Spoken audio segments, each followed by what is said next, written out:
قل إن كنتم تحبون الله فاتبعوني يحببكم الله ويغفر لكم ذنوبكم وقال نبينا صلى الله عليه وسلم الكيس من دان نفسه وعمل لما بعد الموت والعاجز من أتبع نفسه هواها وتمنى على الله كما قال عليه الصلاة والسلام. அரிஷத் மௌலானா யூடியூப்பில் வீடியோ எடுக்கிறது அவர் தான். அப்போ என்ன செய்வார், மௌலானா கொஞ்சம் அது சரி பண்ணி கேட்குது. அதே மாதிரி பழக்கத்தில் இங்கேயே அப்படியே சொல்லிட்டார், மௌலானா கொஞ்சம் பார்த்து, திருப்பி பஸ்லேருந்து பேச முடியாதுல்ல, ஓதியாச்சு பேசணும். கண்ணியத்திற்குரிய பெரியோர்களே சோழர்களே, பொதுவாகவே சக்சஸ் அப்படிங்கிற அந்த வார்த்தை ஆளுக்கு ஆளு மாறுபடும். சில பேர் என்ன நினைப்பாங்க, அதாவது வித்தியாசமா வாழ்றதுதான் சக்சஸ். எல்லாருக்குமே சக்சஸ்ன்னு சொன்னா என்னன்னா வித்தியாசமா வாழணும். ஒருத்தர் வீடு கட்டியிருக்காரு அப்படின்னு சொன்னா அதே மாதிரி இன்னொருத்தர் வீடு கட்டணும்னு நினைக்க மாட்டாரு. அவர் முன்னாடி அடுப்படி வச்சிருந்தாருன்னா இவர் கொஞ்சம் பின்னாடி வச்சு அல்லது நடுவுல வச்சு, ஆக வித்தியாசமாக வாழ்வதைத்தான் சக்சஸ் அப்படிங்கிறது இன்னைக்கு உலகம் ஃபுல்லா என்ன செய்யப்படுது, பேசப்படுது.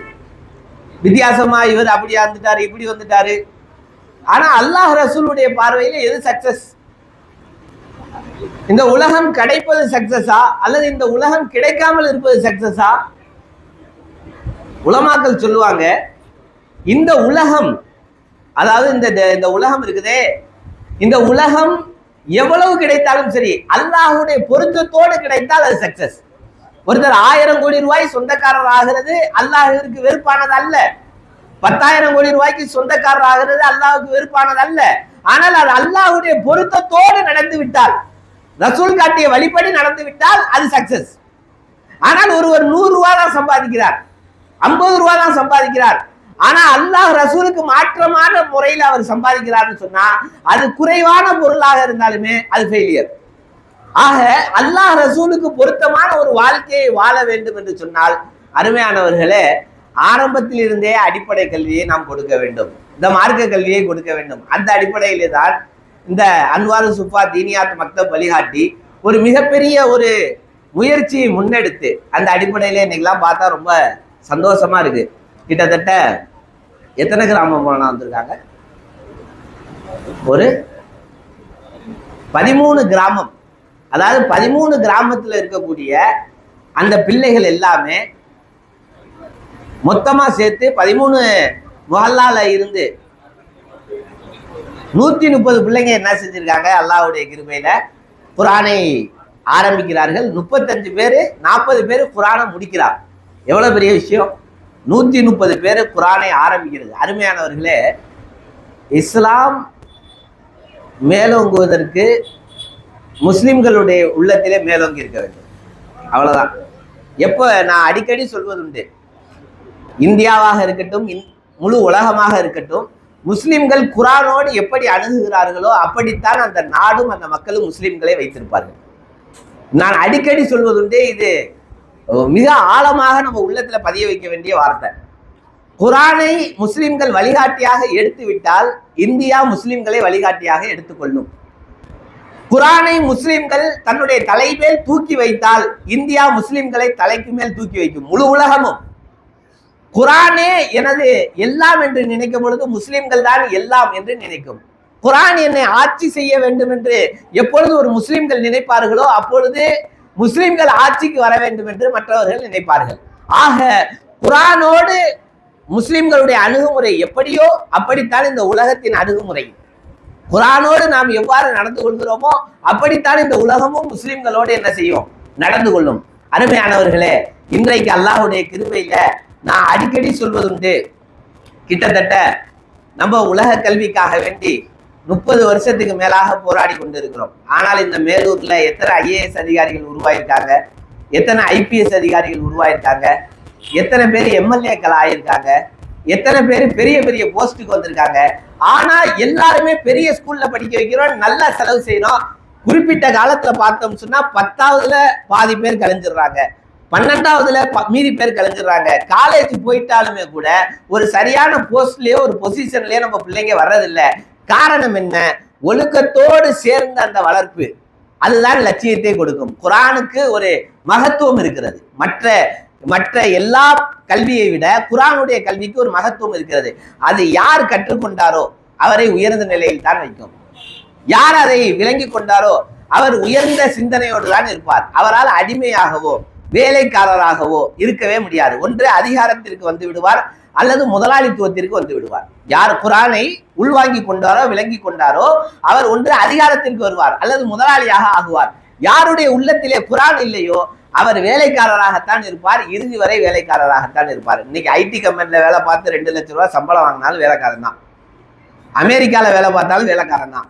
முதலாளித்துவம் எப்பொழுது முஸ்லிம்களுடைய கைக்கு வரும் என்று சொன்னால் எப்போ குர்ஆன் அவனுடைய உள்ளத்துல வருமோ அப்ப அந்த 30 வருஷம் போராடியும் ஒரு சரியான ரிசல்ட் கிடைக்காத காரணம் என்ன?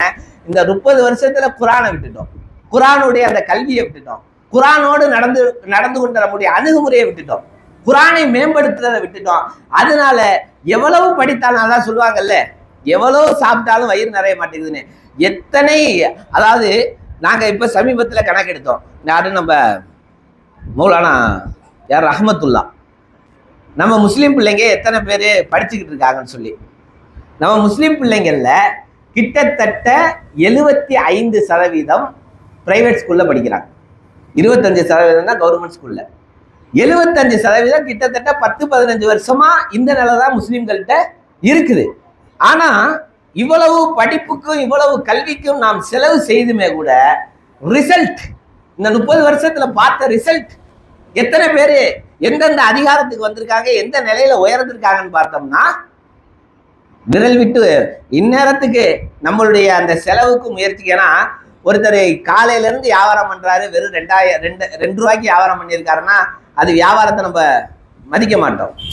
ஒரு 10 ரூபாய்க்கு, வெறும் 10 ரூபாய்க்கு தாங்க காலையில இருந்து ஓடுச்சுன்னா அது மரியாதைக்குரிய வியாபாரம் இல்லை. ஒரு 10,000 ரூபாய்க்கு அதை என்ன செய்யணும், நிக்கணும். இப்ப 30 வருஷமா முயற்சி செஞ்சிருந்தோம் அப்படின்னு சொன்னா அதை ப்ராப்பரா கணக்கு பண்ணி பார்த்தோம்னு சொன்னா இந்தியன் அட்மினிஸ்ட்ரேட்டிவ் சர்வீஸ்ல மேலூர்ல இருந்து குறைஞ்சது ஒரு 10 பேராவது என்ன இருக்கணும், வந்திருக்கணும், செலக்ட் ஆயிருக்கணும். தாசில்தார்ல குறைஞ்சது ஒரு 20 பேராவது இருந்திருக்கணும். பிஏஓ எத்தனை பேராவது ஒரு 50 பேராவது இருந்திருக்கணும். எம்பிபிஎஸ் ஒரு 100 பேராவது இருந்திருக்கணும்.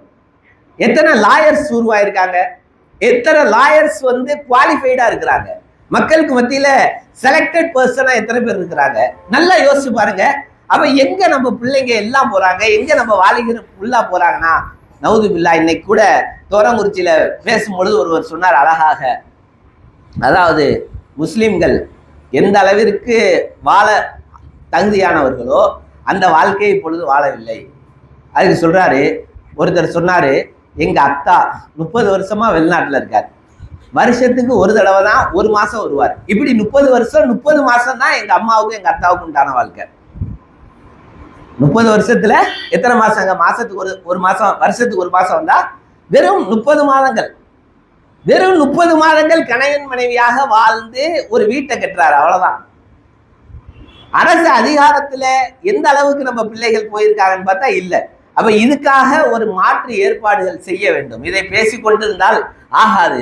இந்த பூனைக்கு யார் மணி கட்டுவது என்று சொல்வதை போன்று இந்த பிள்ளைகளுடைய எதிர்காலத்திற்கு யார் திட்டமிடுவது, அதுவுமே அல்ஹம்துலில்லாஹ் அல்ஹம்துலில்லாஹ் நம்மளுடைய தீனியாத் அன்வார் சுஃபா அதற்கான திட்டத்தையும் கையில் எடுத்திருக்கு. இன்ஷா அல்லாஹ் நம்ம பிள்ளைகளுடைய எதிர்காலத்துல இந்த பிள்ளைங்க குர்ஆனை எடுத்துட்டாங்க அல்ஹம்துலில்லாஹ், குர்ஆனை முடிச்சுட்டாங்க அல்ஹம்துலில்லாஹ்.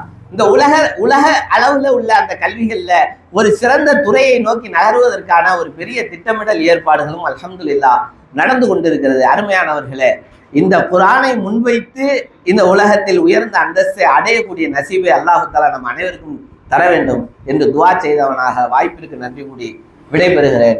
அஸ்ஸலாமு அலைக்கும் வரஹ்மத்துல்லாஹி வபரகாத்துஹு.